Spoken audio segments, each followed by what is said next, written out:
मुझे माफ कर दो रामीन। और शाहिदा बेगम सर झुकाए रामीन के सामने बैठी थीं। आपा, कैसी बातें कर रही हैं, मुझे शर्मिंदा मत करें।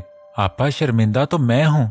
रामीन, मेरे फर्माबरदार बेटे ने मेरी नाफरमानी की है, पहली बार मुझे मायूस किया है। और वो रो दी थी। गमगीन तो रामीन भी थी कि उन्हें भी सालार की ऐसी बेतुकी जिद समझ में ना आई थी। न जाने मेरी तरबियत में कौन सी कमी रह गई जो आज मेरी औलाद मेरे कहने कार में न रही। आपा, किस्मत के फैसलों के आगे हम सब मजबूर हैं, वरना सालार हमेशा मेरी अव्वलीन पसंद रहा। लेकिन हालात और सालार के रद्द अमल ने मुझे हदे दर्जा मायूस किया। इसमें आलियान और नाइमा आपा का बड़ापन कि उन्होंने मेरी बेटी को तस्लीम किया, और लोगों की उठती निगाहें और सवालिया लहजे न जाने मेरी बेटी की राह में कितनी मुश्किलात पैदा करते। हमें हमारी औलाद पर यकीन है आपा, लेकिन एक एक इंसान को पकड़कर हम उन्हें सच पर मायल नहीं कर सकते। ठीक कह रही हो रामीन, अल्लाह गवाह है, मुझे मेरी औलाद से बढ़कर ज़बारिया और उसकी ज़ात पर एक हर्फ तक बर्दाश्त नहीं कर सकती मैं। पर तुम मुझे माफ़ कर दो, तुम्हारी बहन बहुत शर्मिंदा है। आपा, ये क्या बोल रही हैं आप? और रामीन शाहिदा बेगम के गले लगी थीं कि इन सब में उनकी बहन का तो कोई कसूर न था, कि कहीं न कहीं यही सच था कि किस्मत का लिखा कब बदलता है, जो लिखा हो वही होकर रहता है। आपा, निशी की कोई खबर? शादी के बाद अभी तक चक्कर नहीं लगाया उसने, बस आई थी कॉल के घूमने के लिए नारायण गई है। अचानक प्रोग्राम बना तो कहती वापस आकर रहने के लिए आएगी। चले आपा, कोई बात नहीं है, बच्चों के यही दिन है घूमने फिरने के, बस खुश रहें, आमीन। बाबा, आपने बुलाया? और सालार रूम में दाखिल हुआ था। घर में तो उन्होंने पिछले 2 दिन से सालार की शक्ल भी देखना पसंद न की थी, लेकिन ऑफिस में मजबूरी थी तो सालार का सामना करना पड़ा था। ये टिकट्स हैं। कैसी टिकट्स बाबा? सिडनी वाला प्रोजेक्ट तुम देखोगे। बहुत खुद मुख्तार हो गए हो ना, अपनी जिंदगी के हर अच्छे बुरे फैसले तुम खुद कर सकते हो, तो जाओ काबिल बनो। फिर हमेशा बाप के सर पर ऐश नहीं कर सकते तुम। ये प्रोजेक्ट तुम देखोगे। परसों क्लाइंट्स के साथ मीटिंग है, मैनेज एवरीथिंग। शाम की फ्लाइट है तुम्हारी। अब इन बूढ़े कंधों में और सकत नहीं है कि ये ऑफिस संभाल सकूं मैं। मुझे इस प्रोजेक्ट को किसी सूरत नहीं गंवाना, और तुमसे मुझे उम्मीद भी नहीं रही, लेकिन फिर भी उठाओ ये टिकट्स और पैकिंग करो, जाकर 5 बजे की फ्लाइट है। जी बाबा। और हाँ, एक बात और, अगर मीटिंग सक्सेसफुल रही और डील फाइनल हुई तो ही वापस आना, वरना वहीं रहना। और सालार हाशिम साहब के रवैये से दिल बर्दाश्ता होकर ऑफिस से निकला था। रामीन बेगम नम आंखें लिए ज़बारिया के कमरे से बाहर निकली थीं कि इन 2-3 दिनों में उनकी बेटी बुझ कर रह गई थी। वो ज़बारिया रही ही नहीं थी जो बात बात पर जिद करती थी, लड़ती थी, हंसती मुस्कुराती थी। अब बंजर आंखें लिए कमरे की 4 दीवारी तक मोहतात होकर रह गई थी। वक्ती तौर पर थोड़ा तलख रवैया जरूर अख्तियार किया था उन्होंने, लेकिन अपनी बेटी के अच्छे मुस्तकबिल के लिए उन्हें ये कड़ा फैसला करने पर मजबूर किया था। जो भी था, एक माँ का दिल था उनका अपनी बच्ची को गम में देखकर वो और गमजदा हो गई थी। अरे नाइमा आपा, ये भी तो आपका अपना ही घर है। जी भाभी, जानती हूँ, बिल्कुल ये भी अपना ही घर है, लेकिन जब से हमदानी साहब को पता लगा है कि मैंने एक तो उनकी गैर मौजूदगी में इतना बड़ा फैसला किया है, तो उन्होंने नाराजगी का इजहार किया कि एक बेटा है, और उनके आने तक भी इंतजार नहीं किया। लेकिन हालात ही कुछ ऐसे हो गए थे कि सब फौरन और अचानक करना पड़ा, तो उनकी आगोश सब बात बताई। तो अब वो 1-2 दिन में पाकिस्तान आ रहे हैं और कह रहे हैं कि अगर झट मंगनी की है तो झटपट शादी की तैयारियां भी शुरू करो। और ऐसे भाई के घर रहना भी नामुनासिब बात है। अपना घर मौजूद है तो वहां जाकर तैयारियां शुरू करो।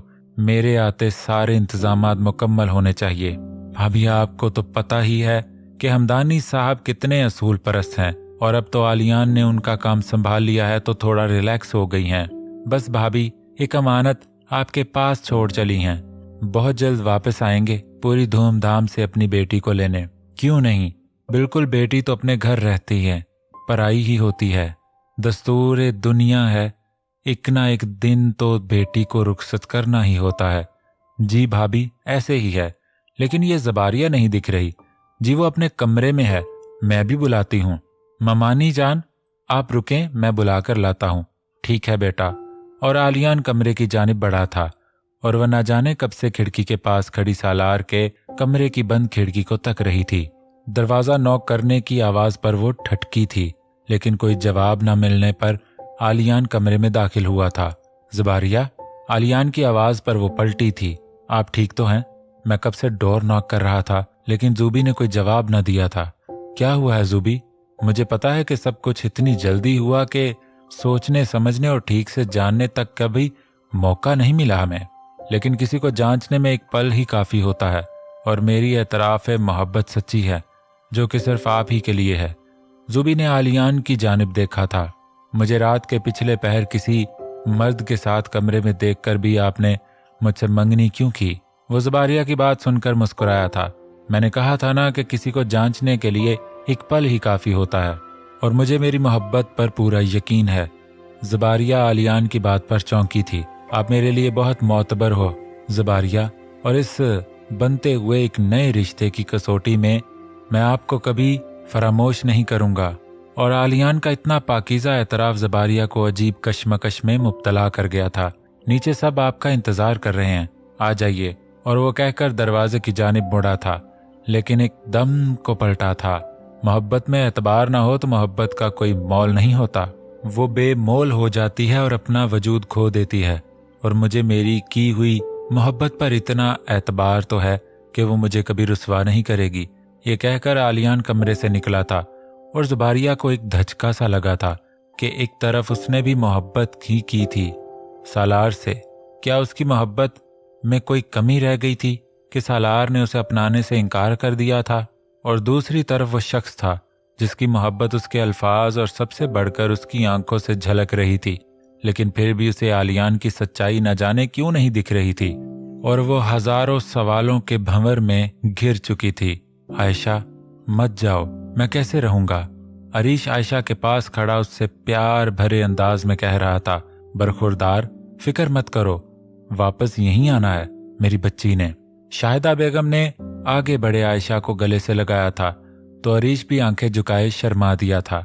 बस अगर अब ये खोता कल से ऑफिस ज्वाइन करता है तो हम इसके बारे में भी हतमी फैसला करें। जी जी बाबा, सुबह टाइम से पहले मैं ऑफिस में होऊंगा। और अरीश के इस जवाब पर सब मुस्कुरा दिए थे। बहुत शरारती है मेरा बच्चा, नाइमा ने ललकारा था। अरे सालार भाई, आप किधर जा रहे हैं? ये बैग पैक किए। और अरीश की आवाज पर सालार रुका था। रुको अरीश, जाने दो सालार को, उसकी फ्लाइट का टाइम हो रहा है, बिजनेस टूर पर जा रहा है, जाने दो। जी बाबा, लेकिन मैं ड्रॉप कर देता हूँ भाई को एयरपोर्ट तक। कोई जरूरत नहीं है, खुद ही चला जाएगा, जाओ तुम अपना काम करो। जी बाबा। और सब लोगों ने उसे देखकर अनदेखा किया था, लेकिन दूसरी तरफ आलियान और जूबी को घर में आता देखे वो पल भर के लिए रुका था। सालार को सामने खड़ा हुआ देखकर वह एक पल को ठहरी थी। पल भर को सवालिया नजरों ने सालार की नजरों का तायन किया था कि एक अलग सा खालीपन ज़बारिया की नजरों से झलकता हुआ दिखा था। अरे ज़बारिया, मेरी बच्ची, इधर आओ, वहां क्यों खड़ी हो?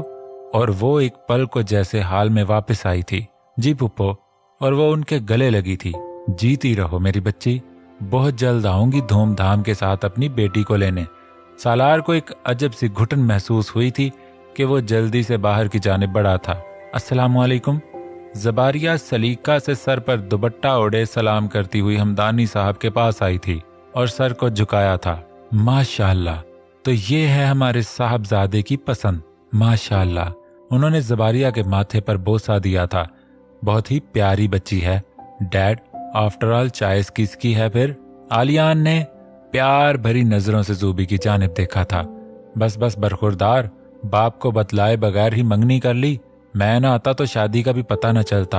हा, बस भाई साहब, हम माजरत खा हैं, सब इतना अचानक हुआ कि बस सलमान, अब मैं और कोई बात नहीं सुनूंगा। जल्द अज जल्द हमारी इमानत हमें सौंप दो, ताकि ये नवाब साहब वापस जाकर अपना कारोबार संभालें। मुझ अकेले पर सब लाद कर फरार होकर यहाँ बैठा है, तो मैंने सोचा कि क्यों ना मैं खुद ही इन्हें जाकर ले आऊं। ये तो यहीं पक्के होकर रह गई हैं, बस इस जुम्मा को हम बारात लेकर आना चाहते हैं। मैं और कुछ नहीं सुनूंगा। पर भाई साहब, इतनी जल्दी सलमान साहब के अल्फाज अभी मुंह में ही रह गए थे कि रामीन बोली थी, जी जी भाई साहब, जैसे आपको मुनासिब लगे। जबारिया ने भराई आंखों से रामीन की जानिब देखा था और शिकवा कुना नजरों से सलमान साहब की जानिब देखती कमरे की जानिब बढ़ी थी। शर्मा गई मेरी बच्ची। नाइमा मुस्कुराई थी। यही बात तो हमारी मशरकी लड़कियों की पहचान है। माशाअल्लाह, बरखुरदार, आज तुमने अपने बाप का दिल खुश कर दिया। हा हा हा। जी बाबा, बस देख लें। और आलियान वहां ढीठ खड़ा हुआ था। मैं अभी आया बाबा। Okay boy. तो हमदानी भाई, मुझे भी आज आपसे कुछ चाहिए, शाहिदा बेगम ने कहा था। जी जी आपा, बताइए।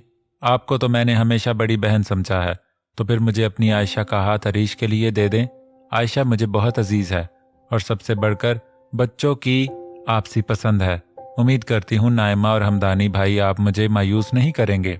अरे भाभी, भला हमें क्या एतराज हो सकता है? जब बच्चे राजी हैं तो हमें क्या एतराज होना? क्यों हमदानी साहब, किस सोच में पड़ गए? नाइमा ने हमदानी साहब की जानिब देखा था, लेकिन आयशा तो अभी पढ़ रही है। तो क्या हुआ भाई साहब, हम कौन सा अभी शादी के लिए इसरार कर रहे हैं? अभी अरीश भी सेटल हो जाए और आयशा भी अपनी तालीम मुकम्मल कर ले। बस एक छोटी सी मंगनी की रस्म अदा कर लेते हैं। क्या ख्याल है आप सबका? भाभी, मंगनी तो कर ही सकते हैं, हमें क्या एतराज होना है? क्यों हमदानी साहब? जी, जब बच्चे खुश हैं तो मुझे भला क्या एतराज होना? तो फिर ठीक है अपा, आलियान और जबारिया के निकाह के साथ ही अरीश और आयशा की मंगनी की रस्म की अदायगी कर ली जाए। बहुत बहुत मुबारक हो भाई साहब। अरे अरे रामीन, मुंह तो मीठा कराओ, मिठाई लाओ भाई। जी जी अभी लाई।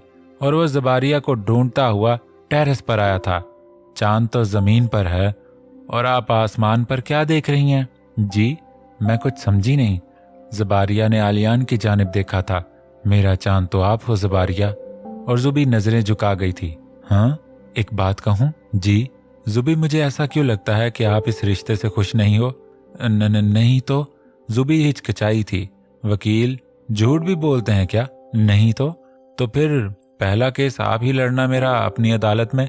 कौन सा केस? यही कि एक मोहब्बत में हारा हुआ शख्स दिल की बाजी हार गया, इंतकाल कर गया। अल्लाह ना करे आलियान, ये क्या फजूल बोल रहे हैं आप? जुबी एकदम फिक्रमंदाना अंदाज में बोली थी। हाय, इतनी परवाह हमारी। जुबी ने आलियान की जानिब देखा था, जहां वालेहाना मोहब्बत के तासरात थे कि वो नजरें झुका गई थी। ये आपका शर्माना भी ना वाकई किसी दिन मेरी जान ले लेगा। आलियान, वो गुस्सा में आई थी। इस तीखी नाक पर गुस्सा तो बहुत प्यारा लगता है। शादी के बाद करना जी भर के गुस्सा।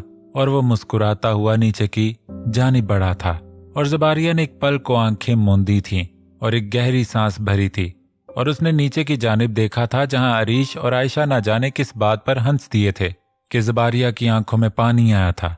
निशा, कम बैक, मैं बहुत अकेली हो गई हूँ, बहुत अकेली। वो रो दी थी। उठो जुबी, जल्दी से, शाबाश। आलियान नीचे तुम्हारा वेट कर रहा है, शादी की शॉपिंग के लिए लेने आया है तुम्हें। मुझे नहीं जाना कहीं भी। क्यों नहीं जाना? जब जबरदस्ती के रिश्ते मुसल्लत कर सकती हैं आप मुझ पर, तो शॉपिंग भी आप अपनी मर्जी से ही कीजिए। और रामीन, जो जबारिया के रूम की बिखरी हुई चीजें समेट रही थी, जुबी की बात पर उनके चलते हाथ रुके थे। कोस लो अपनी माँ को, अपनी माँ के लिए हुए फैसलों को। जैसे तुम्हारी माँ नहीं, कोई दुश्मन हूं मैं। सारी जिंदगी माँ बाप खामोशी से अपनी औलाद की ख्वाहिशात पूरी करते करते गुजार देते हैं, और आज एक माँ ने अपनी बेटी के लिए एक फैसला कर लिया तो औलाद की नजर में दुश्मन ठहरा दी गई। तुम्हारा बाप भी मुंह मोड़े हुए है, तुम भी कोस लो मुझे। कर दो तुम इनकार, मेरा क्या है, 2-4 साल और जी लूंगी। अल्लाह ना करे मम्मा। जबारिया का दिल मुट्ठी में आया था। क्यों, तुम्हें क्यों परवाह होनी अपनी माँ की? जो दिल में आए वो करो बेटा। जिस दिन खुद एक बेटी की माँ बनोगी ना जबारिया, उस दिन पूछूंगी तुमसे कि क्या बीती है दिल पे जब औलाद शिकवा करती है अपने वालिदैन से। और रामीन आंखें पोंछती हुई कमरे से निकली थी। जबारिया तकिया में मुंह छुपाए रो दी थी। और वो दिन भी आन पहुंचा था जब जबारिया के हाथों पर किसी और के नाम की मेहंदी रची थी। दरवाजा खोले निशी कमरे में दाखिल हुई थी। जुबी मेरी जान, आ गई निशी? एक तुम्हारी मेहंदी की रात थी जब मुझ पर कयामत टूटी, और आज मेरी खुद की मेहंदी की रात है। हा हा, कयामत ही कयामत छाई हुई है हर सू। मुझे माफ कर दो जुबी, और वो जूबी की हालत देखे रो दी थी। तुम क्यों माफी मांग रही हो पागल? मेरी गलती की वजह से तुम्हें इतना बड़ा खमियाजा भुगतना पड़ा जूबी। भाई कमरे में थे, ये जानते बूझते भी मैंने तुम्हें जिद करके कमरे में भेजा और डोर लॉक कर दिया, और सब घर वाले भी कमरे में पहुंच गए।